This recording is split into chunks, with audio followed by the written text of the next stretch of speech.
Hello friends, let's start our today's general science topic. To meet our day-to-day needs, એટલે આપણી જે રોજિંદી અથવા તો દરરોજની જે જરૂરિયાતો છે, forests are being cut down. તો આપણી જે રોજની જરૂરિયાત છે એને પહોંચી વળવા અથવા તો એને પૂરી કરવા માટે શું કરે છે કે જંગલો છે ને કાપવાનું શરૂઆત કરી દીધી છે, તો કાપવા લાગ્યા છીએ. This is called deforestation. તો આને શું કહેવાય છે? વન નાબૂદી. વનમાં જે વૃક્ષો છે એની આપણે કાપી નાખીએ છીએ શેના માટે? તો કે આપણી જે જરૂરિયાતો છે કે આપણે લાકડું જોઈએ, કોઈ મેડિસિન ઔષધ જોઈએ, તો એ બધું આપણી જરૂરિયાત પૂરી કરવા જે વૃક્ષો છે એ કાપી નાખીએ છીએ. તો વૃક્ષો જેમ જંગલમાંથી કપાતા જાય તો એને શું કહેવાય? deforestation, એટલે વન નાબૂદી. Thus, animals are deprived of shelter and a natural imbalance sets in. અને આમ પ્રાણીઓ છે એના રહેઠાણ અને એનાથી શું થાય છે કે વંચિત રહે છે અને પર્યાવરણ છે એમાં અસંતુલન સર્જાય છે. જંગલમાં રહેતા જે પ્રાણીઓ છે એના રહેઠાણ હશે, વાંદરો હોય તો ક્યાં રહે? વૃક્ષ ઉપર. હવે વૃક્ષ ના હોય તો એનું જે નિવાસ સ્થાન છે એ તો એને મળશે નહીં, એટલે પ્રાણીઓ છે એમને એનાથી એમના નિવાસ સ્થાન છે એ છીનવાય છે અને પર્યાવરણ છે એમાં શું થાય છે? અસંતુલન સર્જાય છે. ત્યાં ઇમ્બેલેન્સ એટલે અસંતુલન. Cutting down of forest affects climate, rainfall, floods, soil erosion and pollution. તો વૃક્ષોને આપણે જેમ જેમ કાપતા જઈએ તો એના કારણે શું થાય છે? તો કે આપણી જે આબોહવા છે એના ઉપર પણ અસર પડે છે. પછી વરસાદ ઉપર, પૂર, જમીનનું ધોવાણ અને પ્રદૂષણ, આ બધા ઉપર અસર પડે છે. શેના કારણે? તો કે જેમ જેમ આપણે વૃક્ષો કાપતા જઈએ એમ આબોહવા છે તો એમાં ફેરફાર આવે. પછી વરસાદ છે એની વધઘટ થતી જાય, પૂર આવે, પછી જમીનનું ધોવાણ, વધારે વરસાદ હોય તો જમીનનું ધોવાણ પણ થાય અને પ્રદૂષણ પણ થઈ શકે. Now progress and advancement mean more industries and a better standard of living. એટલે અહીંયા આપણી જે પ્રગતિ છે એનો મતલબ અહીંયા શું થાય છે? તો કે ઉદ્યોગો છે એમાં વધારો અને ઉદ્યોગો એ પણ વધતા જાય અને a better style of living એટલે આપણું જે જીવન જીવવાની પદ્ધતિ છે એ કેવી થાય છે? વધારે સુવ્યવસ્થિત અથવા સુવિકસિત થતી જાય છે. But in doing so, પણ આવું કરવાથી we have neglected our surroundings. તો આપણે આપણી આસપાસનું જે પર્યાવરણ છે એની અવગણના કરીએ છીએ. વૃક્ષો છે આપણી આસપાસથી કાપી લઈશું તો શું થાય? તો આપણને એના લીધે જે શુદ્ધિકરણ હવાનું મળે છે એ પણ ઘટતું જશે. તેમ ઘણી બધી ઇફેક્ટ આવતી જાય. એમાં નિગ્લેક્ટેડ એટલે શું થશે? અવગણના. એન્ડ સરાઉન્ડિંગ એટલે આસપાસના. large scale use of natural resources and unchecked dumping of waste have led to the grave problem of pollution. એટલે કુદરતી સ્ત્રોતો છે એનો અતિશય વધારે પડતો ઉપયોગ અને કોઈ કચરો છે એને તમે વ્યવસ્થિત કે નુકસાનકારક છે કે નહીં એવું કંઈ પણ ચેક કર્યા વગર ગમે ત્યાં કચરો છે એને ઠાલવો છો અથવા તો જે કબર છે એની પાસે તમે એને ઠાલવો છો તો એના લીધે શું થાય છે? જમીન છે એનું પણ પ્રદૂષણ થતું જાય છે. કે ગ્રેવ હોય તો એનાથી તો શું થાય કે ત્યાંની જમીન છે ફળદ્રુપ થશે થોડી, પણ હવે કોઈ પણ બિન ખરાબ કચરો છે એને પણ ત્યાં ઠાલવો તો શું થશે? એમાં પ્રદૂષણ છે વધતું જાય છે. Water bodies and soil are polluted by solid and liquid waste. એટલે પાણીના સ્ત્રોત અને જમીન છે એ પણ આ ઘન અને પ્રવાહી કચરો છે એના દ્વારા જ પ્રદૂષિત થાય છે. પાણીના સ્ત્રોતો તો ઘણા બધા હશે, pond, lake, river, whatever. Waste from industries and homes are dumped in rivers or creeks. હવે ઉદ્યોગો અને ઘરમાંથી જે કચરા છે એને નદી પાસે અથવા તો જે ખાડીઓ છે ત્યાં ઠાલવવામાં આવે છે. and this pollutes the water and makes it unfit for consumption. હવે નદી કિનારે કે નદીનું પાણી છે ત્યાં જ કચરાનો નિકાલ કરીએ આપણે તો એ પાણી કેવું થાય પ્રદૂષિત અને પ્રદૂષિત પાણી છે તો એ વપરાશ માટે અયોગ્ય બની જાય છે. અનફિટ એટલે અયોગ્ય and consumption એટલે વપરાશ. Waste dumped in soil make the soil unfit for farming.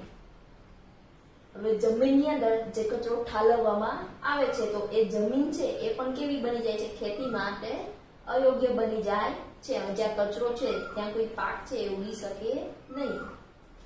Plants already growing on that soil are also affected by this waste. અને એ જમીનમાં કે જ્યાં તમે કચરો ઠાલવો છો એની આસપાસ જે વનસ્પતિ છે ઉગેલી એને પણ અસર પહોંચે છે આ જે કચરો છે એના દ્વારા. And then start showing unhealthy growth. અને તેઓ અસ્વસ્થ વિકાસ બતાવવાનું શરૂ કરે છે. પાંદડા કે વનસ્પતિ છે એમાં ખરાબી ઉત્પન્ન થતી જાય છે એનો વિકાસ છે તો બધો સારો થતો નથી. Smoke from industries and vehicles pollutes the air. હવે ઉદ્યોગો અને વાહનો છે તો એના ધુમાડા એ શું કરે છે હવાને પ્રદૂષિત કરે છે. સ્મોક એટલે ધુમાડો. Burning of certain waste also pollutes the air. હવે ચોક્કસ જે કચરો છે એને પણ સળગાવવામાં આવે તો એનાથી પણ શું થાય છે હવાનું પ્રદૂષણ થાય છે. અહીંયા સર્ટેન એટલે ચોક્કસ, બર્નિંગ એટલે બાળવું અથવા તો સળગાવવું. In all these cases એટલે બધા જ કિસ્સાઓમાં એ કેસીસ એટલે શું થશે કિસ્સાઓમાં harmful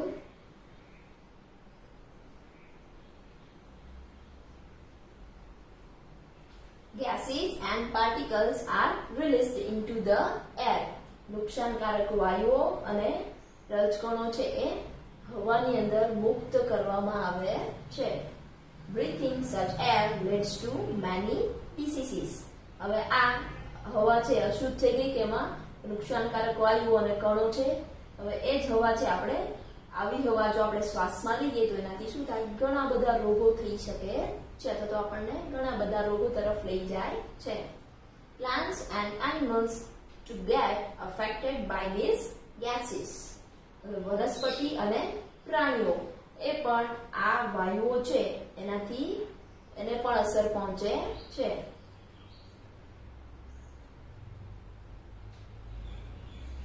The Bhopal gas tragedy in 1984 in India.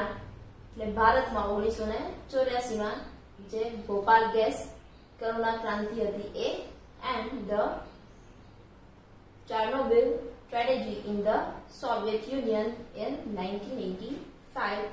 The Soviet Union like in Russia કે જેમાં 1985 માં કઈ હતી તો કે Chernobyl tragedy અને ઇન્ડિયામાં કઈ તો કે Bhopal gas tragedy have left lasting impressions as to how mankind can harm itself.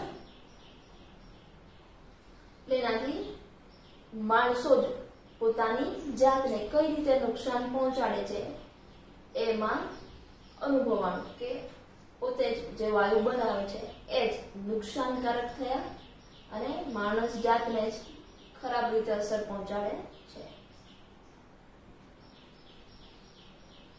In Bhopal, the poisonous gases of an insecticide plant એટલે ભોપાલમાં જે ઝેરી વાયુઓ છે કેના તો કે જે વનસ્પતિ પર જે જંતુનાશક દવા છાંટવામાં આવે છે એ and in Chernobyl અને Chernobylમાં the harmful radiation from a damaged nuclear power reactor were the causes of many deaths and infectious. અને જે નુકસાન થયેલું ન્યુક્લિયર પાવર રિએક્ટર હતું એના કારણે જે કિરણોત્સર્ગ થયું અને ભોપાલમાં જે જંતુનાશક દવા છે વનસ્પતિ માટેની એના ઝેરી વાયુઓ આ બંનેના કારણે ઘણા બધા મૃત્યુ અને ઘણા બધાને ચેપ અથવા તો સંક્રમણ પણ થયું. ત્યાં શું થશે? ઇન્ફેક્શન એટલે રોગ અથવા તો ચેપનું સંક્રમણ. રિએક્ટર એટલે શું થશે? પ્રતિક્રિયાકારક ની સામે પ્રતિક્રિયા આપે. ન્યુક્લિયર તો શું થશે? પરમાણુ. રેડિયેશન તો કિરણોત્સર્ગ. અને પાવર એટલે શું થશે? શક્તિ. Now our next topic is environmental protection. પર્યાવરણનું રક્ષણ. Progress and advancement have changed the lifestyle of man. જે પ્રગતિ થઈ છે એના કારણે માણસનું જે જીવન જીવવાની પદ્ધતિ છે એ બદલાઈ ગઈ છે. But along with the progress, પણ પ્રગતિની સાથે we have also endangered our planet and the living things on it. પણ આ પ્રગતિ છે એની સાથે આપણે આપણું આખો જે પ્લેનેટ ગ્રહ છે એ અને એના ઉપરના જે સજીવો છે બધાને ખતરામાં મૂક્યા છે. એન્ડેન્જર્ડ એટલે ભયંકર.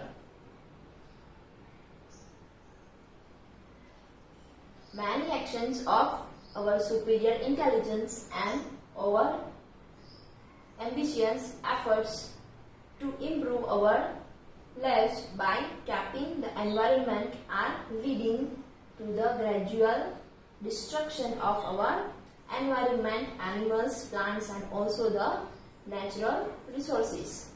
Many actions of our superior intelligence એટલે ઘણી બધી ક્રિયાઓ કે જે આપણે આપણી ચડિયાતી બુદ્ધિ છે એના કારણે આપણે જે ઘણી બધી ક્રિયાઓ કરી છે એ અને આપણી વધારે પડતી જે મહત્વાકાંક્ષાઓ છે એની અસરના કારણે આપણે શું કર્યું? આપણું જીવન છે એ સુધારવા માટે પર્યાવરણમાં તબક્કાવાર એને નુકસાન પહોંચે અને આપણું પર્યાવરણ છે એમાં પર્યાવરણને, પ્રાણીઓને, વનસ્પતિ અને ઘણા બધા જે કુદરતી સંસાધનો અથવા તો સ્ત્રોતો છે એનો આપણે વિનાશ કરતા ગયા છીએ. આપણી જે બુદ્ધિ છે એના લીધે અને આપણી જે લાઈફસ્ટાઈલ છે જીવવાની પદ્ધતિ એને સુધારવા માટે શું કર્યું? તો કે તબક્કાવાર બધા જે એન્વાયરમેન્ટ હોય કે એનિમલ, પ્રાણી, વનસ્પતિ કે કુદરતી સંસાધનો આ બધાનો વિનાશ કરતા ગયા છીએ. ત્યાં ગ્રેજ્યુઅલ એટલે ક્રમિક, ડિસ્ટ્રક્શન એટલે વિનાશ, ત્યાં લીડિંગ એટલે અગ્રણી, ત્યાં નેચરલ એટલે કુદરતી, and resources એટલે સંસાધનો. So I hope friends you understand.